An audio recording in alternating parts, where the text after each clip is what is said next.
Live from the campus of Penn State University, this is PSN News. It's Monday, December 13th, and we have all you need to know about Penn State's new president, as well as details on a rally held in downtown State College. We also have more on the renovations coming to a favorite fast food restaurant, along with entertainment, sports, and weather.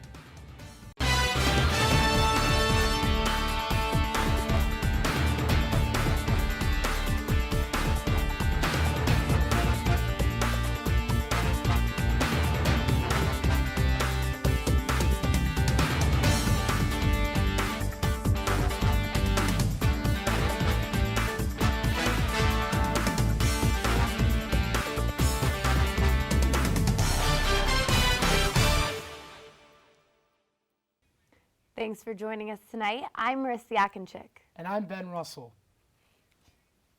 Neeli Bendapudi will be the next president of Penn State after being unanimously selected by the Board of Trustees on December 9th. Bendapudi is the current president of the University of Louisville and will take over for incumbent president Eric J. Barron. Barron is set to retire at the end of the 2021-22 academic year. Bendapudi will also be the first woman and person of color to serve as president in university history. She has been recognized as a leader in higher education who specializes in marketing and consumer behavior. In a career that spans over 30 years, Bendapudi has served in a variety of different roles at various universities, including Louisville, Kansas, and Ohio State. A 30-year-old Harrisburg man was taken into custody on Monday, December 6th in connection to a shooting. The incident over the summer left one woman dead and her child wounded. Erin Walsh, 27, and her 6-year-old son were outside on their porch on June 28th when Raymere Haynes pulled out a gun and opened fire. Walsh was struck in the head and leg and died in the hospital days later. Her son took a bullet to each leg but survived. It is likely they weren't the intended targets, Penn Live reported in July. When Haynes opened fire, a nearby group of men shot back, and Walsh was caught in the crossfire. Haynes is charged with homicide, attempted homicide, aggravated assault, and 2 weapon charges, police said. After lots of traffic backups and safety concerns, it seems the Chick-fil-A on North Atherton Street has found a solution. Chick-fil-A representatives are moving forward with a plan to add a second drive-through lane at the State College location. This will diffuse the traffic situation that is currently ongoing with just one drive-through lane. There will be a zoning hearing board meeting on December 15th to approve of the plan. If the plan passes, development plans will be submitted in early 2022 with the hopes of beginning construction by midsummer. An anti-eviction rally was held on Wednesday, December 8th in front of the Allen Street gates. The protest, organized by the Alleghenies Abolition, was against the amount of evictions happening in State College throughout the winter months. The rally included members of the Center County Democratic Socialists of America, United Socialists at Penn State, Students Against Sexual Violence at Penn State, Central PA United, and El Colectivo. Will Way, a rally organizer, said that, quote, "The rally is to shame landlords, draw attention to the evictions happening in Center County, and support tenants who want to come together and defend each other against eviction violence." A local organization is also making efforts to keep others out of the cold this winter. Field reporter Emma Aiken has more. Out of the Cold, Center County has been located at 318 South Atherton Street for around 2 years. The homeless shelter has provided a safe space for homeless people around the area. Recent upgrades and renovations to the location are underway, including the building of many bunk beds, as the shelter is now providing overnight stays in addition to daytime stays. Previously, guests slept overnight at local churches for 2 weeks at a time, but moving around can take a toll on guests, so the goal with the renovations is to help eliminate that instability. The addition of the bunk beds will be able to sleep around 30 people. And so the benefit to us being in one space all the time is that we will have the day shelter operating during the day, where they can use the resources like meeting with our caseworker, using our computers, the house phone, laundry, and shower facilities. Then being able to know that at night they're going to also be in this space and have a place where they can store their belongings and a place to sleep safe and secure until they're able to find their own permanent housing. Potter says she encourages Penn State students to get involved in the community because it's important to realize that homelessness happens even here in Happy Valley. And it happens all over the nation, and being aware of it is the first step in making us all aware that we can change that in our communities by fighting for things like affordable housing and being aware of what's happening in the news that affects homelessness rates. And certainly COVID has put a burden on our economy and our community of individuals who are already living on the edge, and so we've seen an increase in homelessness. So just being educated about those things is great, but then volunteering at local shelters and other places that serve those individuals is a great way to give back. And you can easily do that by going online to our website and signing up through our Sign Up Genius. And it's very easy to do, and you can commit to 2 hours, you can commit to coming weekly, and it's a great experience, I think, for most individuals. For Penn State Network News, I'm Emma Aiken. Many students are preparing to head home for the holidays. Will the weather cooperate? Jenna Hugel has this week's weather report. Let me just start by saying that the weather today has been beautiful, especially considering it's mid-December. There's not a snowflake in sight. Continuing on into tonight, the lovely weather is going to continue on. There's not going to be any winds. There's not going to be any rain. Continuing on all throughout the night into tomorrow morning. Around 9 a.m., the sun is still going to be peeking out, and it's going to be out pretty much all day until the mid-afternoon. And then that's when some clouds are going to start rolling in into the late evening, and the clouds are going to stay for pretty much the rest of the week. Looking ahead to this weekend, if you need to do some Christmas shopping, the good news is there's not going to be any snow that you have to worry about driving on. There's going to be fair weather and sun for most of the day Friday. That's going to turn into some late showers later on. And as the showers roll in Friday night, that's going to continue on throughout the night into Saturday morning. And on Saturday, it's going to rain for pretty much the rest of the day, and then those systems, they're going to move east and get out of the way. Both Friday and Saturday are going to be consistently just a little bit under 50 degrees, but as we get into Sunday, the sun is actually going to peak out, but the temperatures are going to drop. For this 7-day forecast, Monday, as we saw today, was a beautiful day. It reached a high of 52 degrees. Tomorrow is going to be just a little bit cooler, high of 48, a little bit of cloud coverage. And the cloud coverage is actually really important because the clouds throughout the week are going to trap in that heat that's came in today and tomorrow, and that's going to regulate the temperatures, keeping, just high 40s and even in the 60s, as you can see there on Thursday. We have a southerly wind to thank for that, so as these systems are moving through, the winds are going to come from the south, and that warmer air is just going to heat it up, and it's going to stay trapped within the clouds.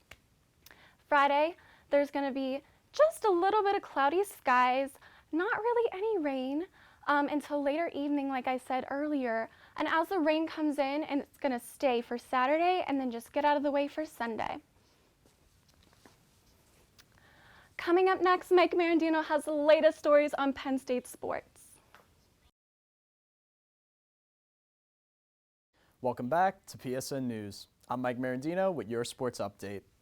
Penn State football head coach James Franklin announced the hiring of Manny Diaz as defensive coordinator and linebackers coach this past Saturday, December 11th. Diaz joins the Nittany Lions with 24 years of collegiate coaching experience, including 3 as a head coach and 13 as a defensive coordinator.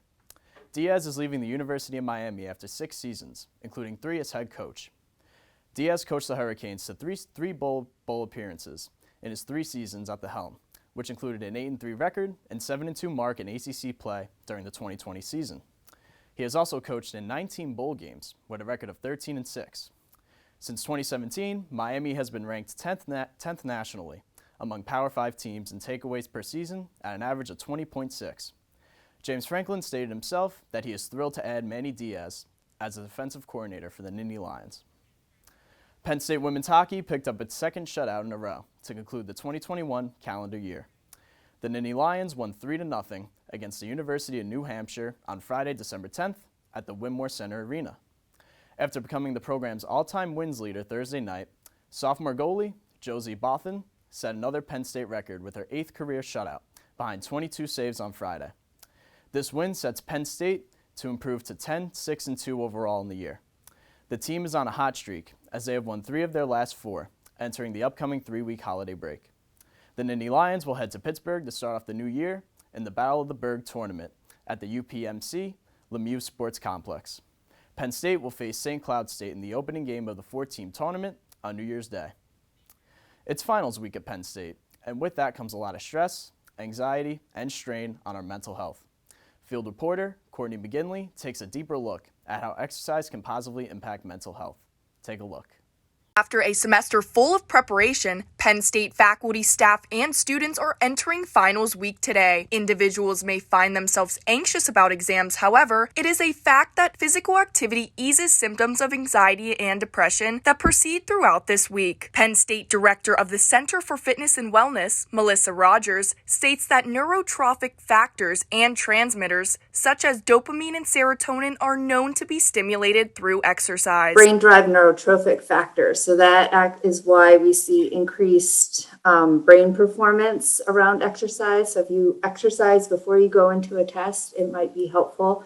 You know, those long walks to class around Penn State campus might be beneficial because it stimulates the brain a little bit, especially if you're a little bit late and you pick up the pace. So it may help you being more mentally engaged during class. Additionally, Penn State student Jonathan Petreka states that going to the gym helps him relieve stress after a long day. I like the lifting, I don't know, just get bigger, but climbing also helps me relieve stress. I also like to throw football and play baseball in the field as well.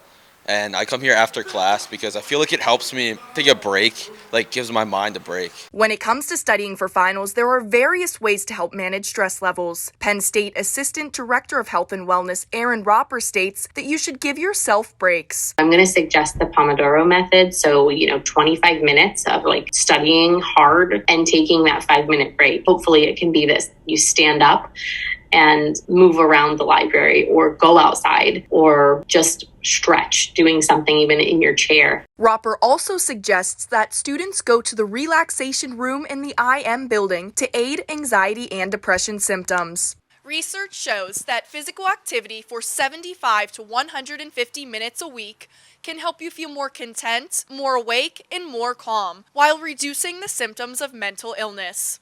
If you start to feel overwhelmed this finals week, try going to the gym or taking a walk. For Penn State Network News, I'm Courtney McGinley. Former Denver Broncos wide receiver Demaryius Thomas was found dead in his home this past Thursday night, according to the Roswell, Georgia Police Department. Preliminary reports, according to police, indicated Thomas's death might have resulted from a medical issue.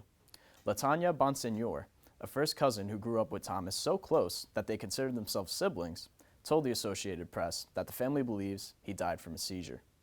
Former teammates also noted Thursday night that Thomas might have been having seizures in recent months. Thomas, who would have turned 34 on Christmas, had announced his retirement from the NFL in June with a short video with a peace sign and his characteristic smile. The Broncos released a statement early Friday, mourning the loss of, quote, an incredible player and a special person. They went on to add, quote, Demaryius's humility, warmth, kindness, and infectious smile will always be remembered by those who knew him and those who loved him. That's all for sports. After the break, Juliana Turdo will bring you the latest in the world of entertainment. Welcome back to PSN News. I'm Juliana Tordo with your entertainment update. After over 20 years of providing the Penn State community with gourmet lattes and a cozy place to study with friends, beloved Saints Cafe is set to close its doors on Sunday, December 19th. In an Instagram photo posted on December 10th, the cafe said, quote, after deep reflection and 22 years of service, we've decided to close Saints Cafe. We want to thank all of our past and present employees and customers old and new for their patronage over the years, end quote. The cafe will be taken over by a Philadelphia-based company called Elixir Coffee on 123 West Beaver Avenue sometime in the near future.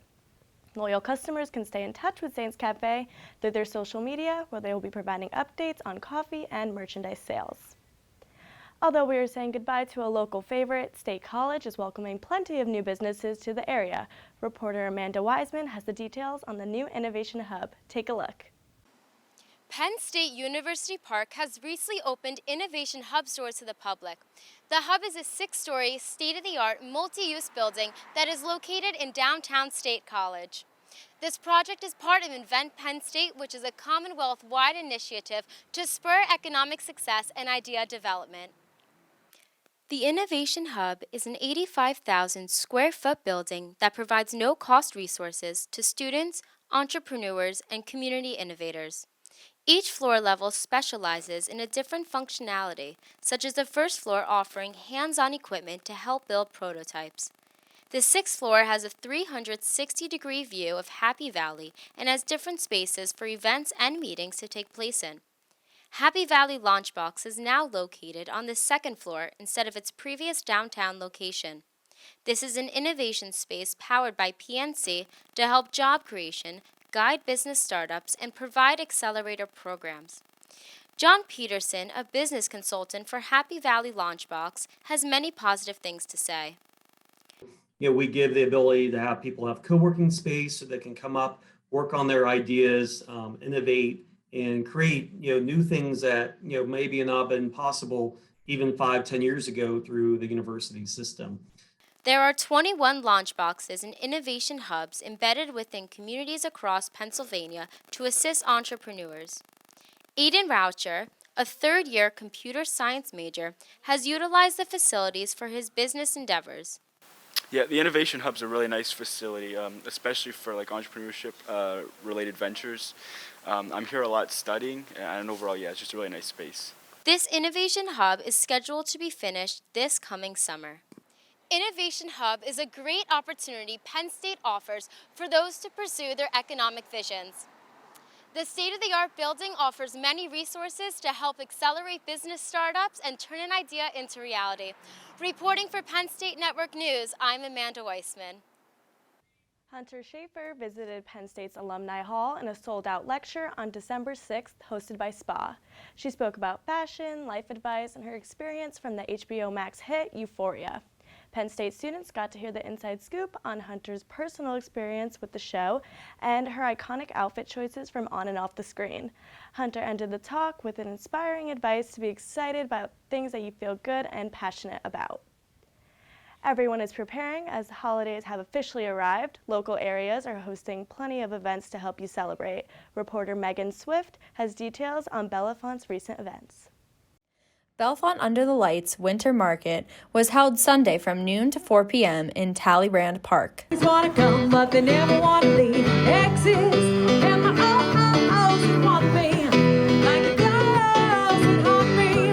Make them all they won't let go. Ellen Mattis, board president for Downtown Bellefonte, Inc., helped organize the event. So this is our second ever winter market, Bellefonte Under the Lights Winter Market, and it's a craft and artisan vendor with about 70 vendors. It's a perfect opportunity for holiday shopping. The event, which was initially scheduled for Saturday, was pushed to Sunday following a wind advisory issued by the National Weather Service. This is a great turnout. We were actually supposed to host it last night on Saturday, and there's a wind advisory, so we decided today was looking like a better day, and we think that the turnout was probably doubled because of it.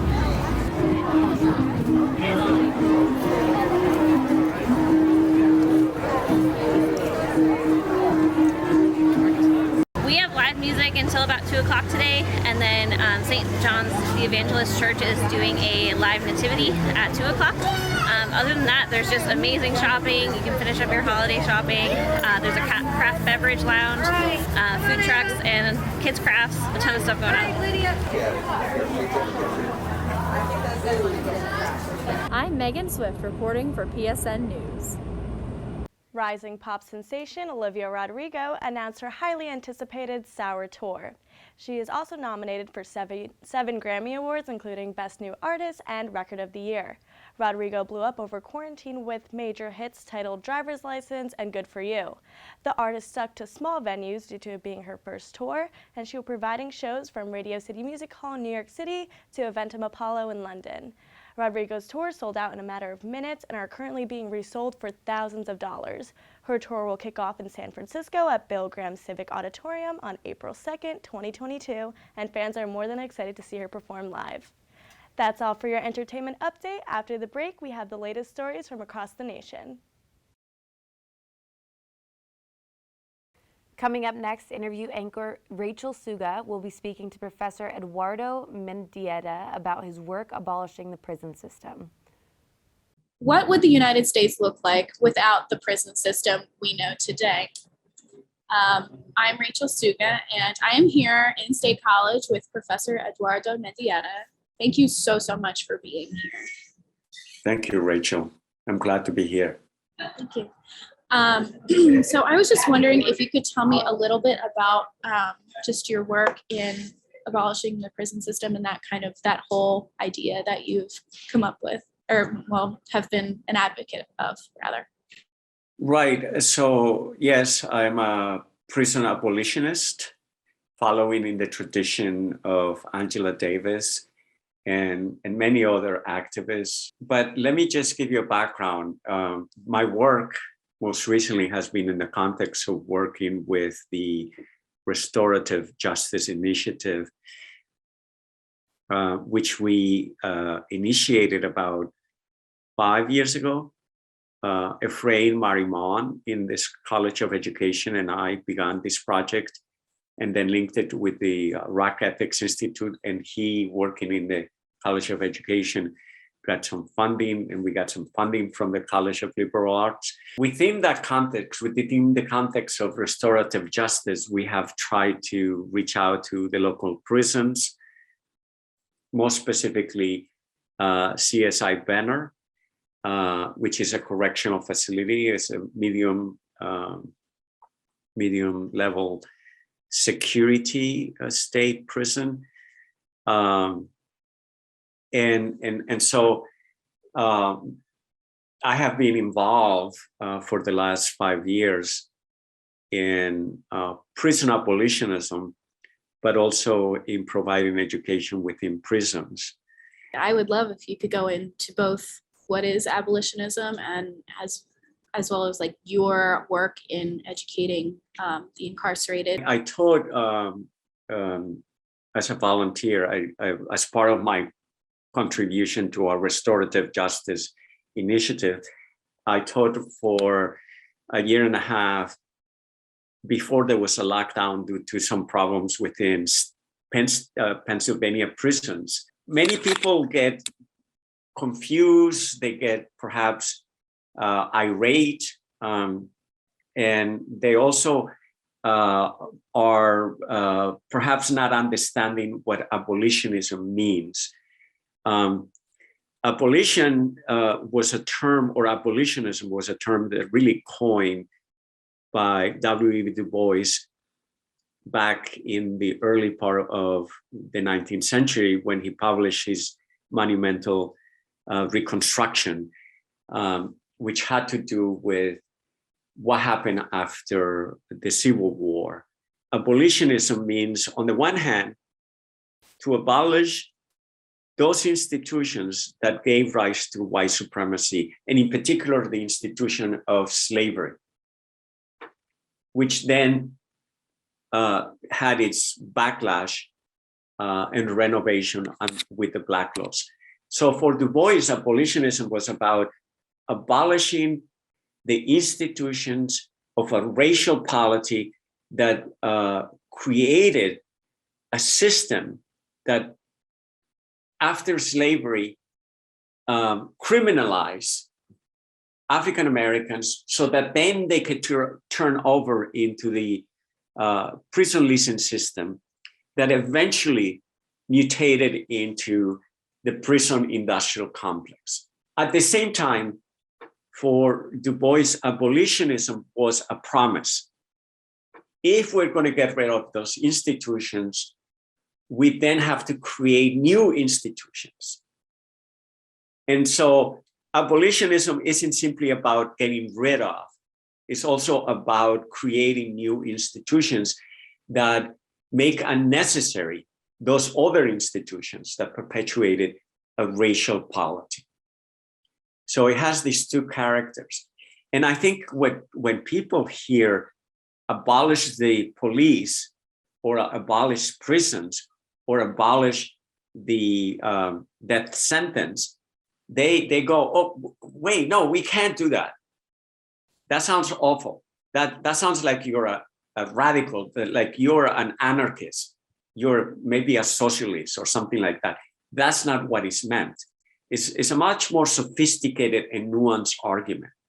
Part of abolishing prisons is bringing education into the prison system. So with that being said, is this idea inclusive of all types of crime? I mean, I think that I kind of had a mild debate with my dad about this earlier today when we were talking about, oh, like, is this inclusive of people that have committed violent crimes, you know, whether that's rapists, murderers, things like that. And also, I was thinking, do you think that a cornerstone of at least helping this in the public schools could be introducing critical race theory education? Or what is your take on that whole debate that's happening in the United States right now? What is a crime? And what is the severity of a crime? In Europe, all modern constitutional democracies, they don't have the death penalty. They abolished the death penalty. Does that mean that they don't have violent crimes and rapes? Eventually, our system of what constitutes a crime became humanized. And then degrees of culpability, whether these were property crimes or whether these were unintentional or intentional, premeditated, configure, and so on and so forth. So to the question, does prison abolition apply to all crimes? Then the question is, what is a crime? Who is the perpetrator and who's the victim? In the United States, we know for a fact, and there's ample sociological data on this, that shows that when a Black person has committed a crime against a white person, they're more likely to get both the death sentence or a higher prison sentence. The reverse is the opposite. When a white person has committed a crime against a Black person, they're more unlikely, or they're less likely to get a death sentence and a more lenient. So what is the crime? It's the same crime. The nature of a crime has waxed and waned across history. And second, what is the punishment that is allegedly commensurate to that crime that we have defined as a crime? And why have we defined that as a crime in that way, in such a severity, demanding a certain kind of punishment? Critical race theory is perhaps one of the most important legal advancements within American jurisprudence in the last half a century. In the 60s and 70s, we also had the emergence of what's called feminist legal theory. And McKinnon is the most famous, but there are a whole host, Matsuda, Rhodes. So you have this convergence of transformations in American legal theory. Critical race theory is a synthesis of that applied to race. And so in the same way that feminists say law is male,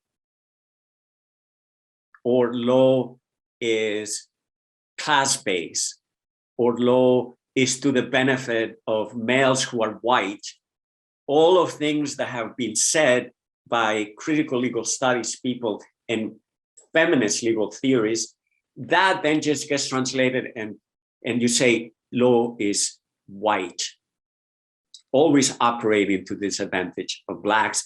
But we need to understand that history. The second point that is extremely important and that is forgotten about critical race theory is that they're actually advocates of the rule of law, and in particular, the importance of the relationship between citizenship and civil rights. And people say, oh, critical race theories, they're advocating a misunderstanding of the progression of American law. That is such a lie. They're actually advocates of civil rights and the rule of law. The question is, what does critical race theory have to say about the prison industrial complex and the death penalty and so on and so forth, and what has been called perpetual criminal records? They contribute to our understanding of how the law enforcement, the prison industrial complex brand certain kinds of citizens in such a way that their citizenship rights and their civil rights are withdrawn. I just want to say I truly appreciate professors and individuals that are in the education system that are truly passionate about what they're talking about. So thank you for that, because from a student's point of view, that is so valuable and so appreciated. So thank you. And also, I'm actually going to have to wrap it up, but thank you, Professor, for giving your insight into so many ideas that a lot of Americans may have not considered prior to right now. Right. But yeah, for the last time in 2021, my name is Rachel Suga, and this has been PSN News. Happy holidays, everyone. Jussie Smollett has been found guilty on 5 counts of felony disorderly conduct by a Chicago jury. The charges were brought on for making false reports to police that he was a victim of a hate crime in January of 2019. The 12-person jury deliberated for more than 9 hours over last Wednesday and Thursday. Smollett was also acquitted on 1 count of felony disorderly conduct.